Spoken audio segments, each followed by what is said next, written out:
Imagine this.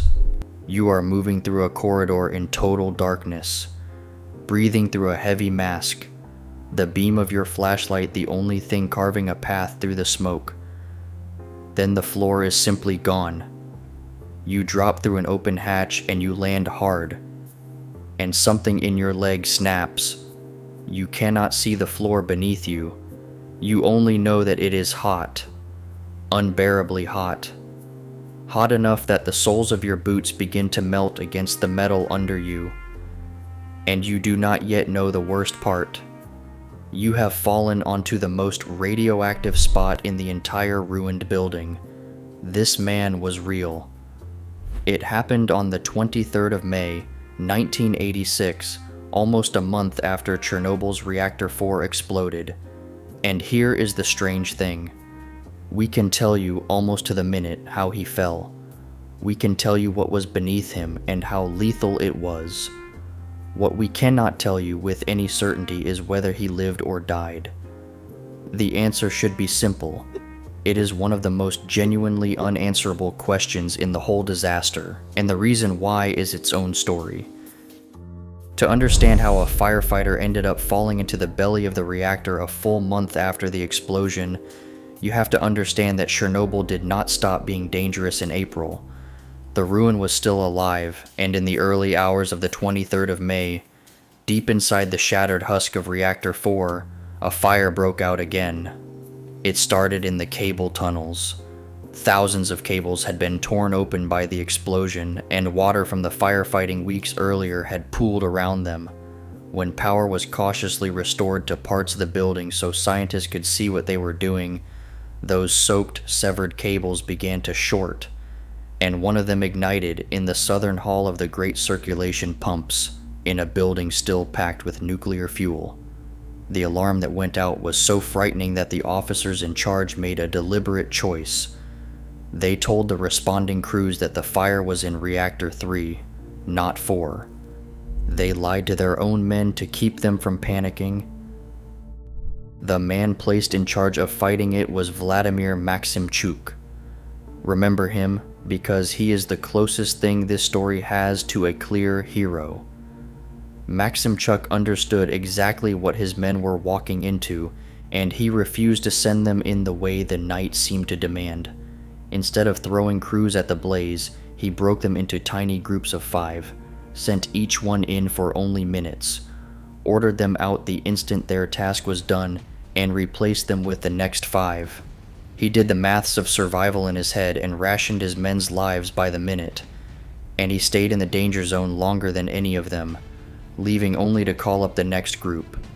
It cost him everything. He absorbed a massive dose, suffered radiation burns to his legs and airways, lost his voice for a long time, and died of chronic radiation sickness years later. At the time, almost no one was allowed to know any of it. The fire itself was, in the end, smaller than the terror it caused. Working in those brutal 5-man relays, the crews traced the blaze to the cable shafts and smothered it. But around 8 in the morning, a second fire flared near the eastern end of the same hall. And here, a single small decision set the trap. One firefighter, hunting the source of the heat, found a large square hatch in the floor. It seemed to be radiating warmth. He opened it. There was nothing inside. No fire, no smoke, just heat and blackness. So he left it open and went to help fight the flames elsewhere. That open hatch is the hinge the whole story turns on. A short time later, with the second fire beaten down, the crew split up to sweep the area for anything still smoldering. One man worked his way along a corridor toward the northern pump hall. Smoke still hung in the air. Cables still dangled from the ceiling. His vision narrowed to the far end of the passage, searching for a glow, a wisp, anything. And he walked straight into the open hatch nobody had closed. He fell roughly 2 meters, broke his leg on the equipment below, and came to rest in the dark on a surface so hot it began melting his boots. He called out. His comrades found him, lowered a wooden board on a rope, and 3 of them hauled him up and rushed him away. For decades he had no name in any account anyone could find. Only recently has research into the disaster put one to him, Oleksiy Grechko. That is the part everyone agrees on. Now comes the part nobody can pin down. What exactly had he fallen onto? It would take weeks to answer that, and the answer came from a different man entirely, a scientist named Konstantin Checharov, hunting the missing nuclear fuel. The reactor's core, instruments suggested, was nearly empty. The fuel had escaped. It had flowed out like lava through the broken corridors of the building and hardened wherever it cooled. And when Checharov finally measured the radiation near that very hatch, his best instrument, rated for 9,000 Roentgens per hour, went off the scale. He rigged a way to measure it remotely and got a number that is hard to even hold in your head. Inside the hatch, the dose rate was over 11,000 Roentgens an hour, enough to deliver a lethal dose to half the people exposed in well under 3 minutes. He checked the floor plans. The hatch sat directly above one of the densest pockets of escaped nuclear fuel in the entire building. The same flow that, a little further along, had hardened into the mass the world would later photograph and call the elephant's foot. Which means the firefighter, a month earlier in the dark, had not just fallen through a floor. He had fallen onto the hardened lava of the reactor core itself. So now you understand the real weight of the question.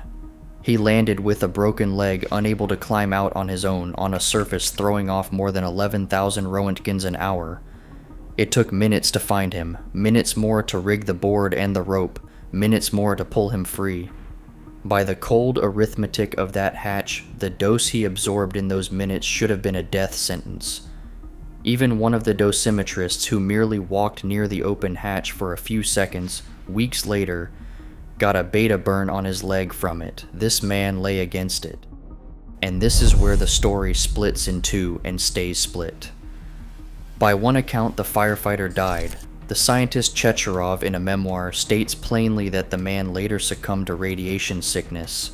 And on the face of it, that is the only answer that makes physical sense.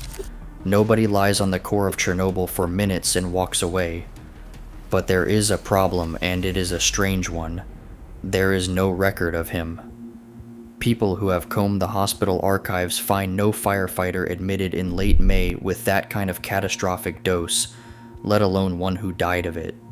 A man who should have been the single most heavily exposed casualty of the entire month simply does not appear in the paperwork that survives.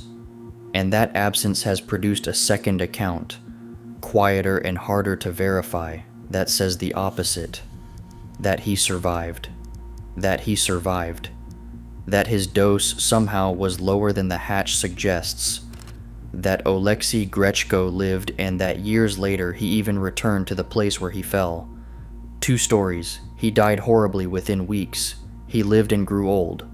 They cannot both be true, and 40 years later we still cannot say for certain which one is. How is that possible?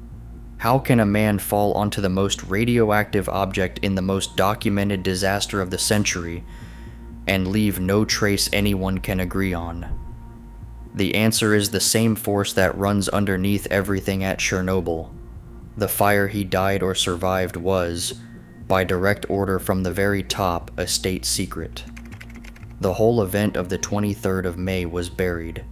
The men who fought it were forbidden from explaining their own injuries to their own doctors. Records were thinned, altered, or never written at all. In a disaster managed first and foremost as a problem of appearances, a single injured firefighter was an inconvenience easily erased. So he was erased.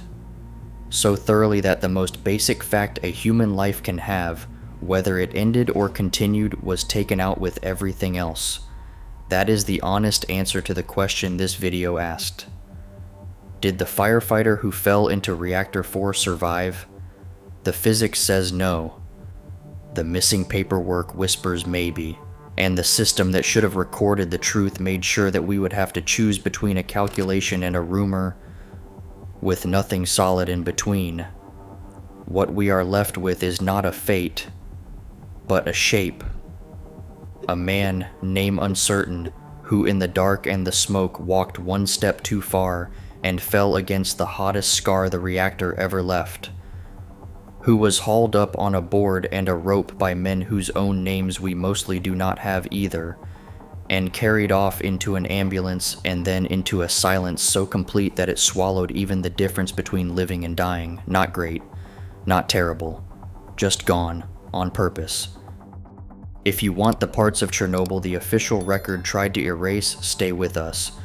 We are working our way through the stories the documentaries never told. Subscribe, and we'll keep looking.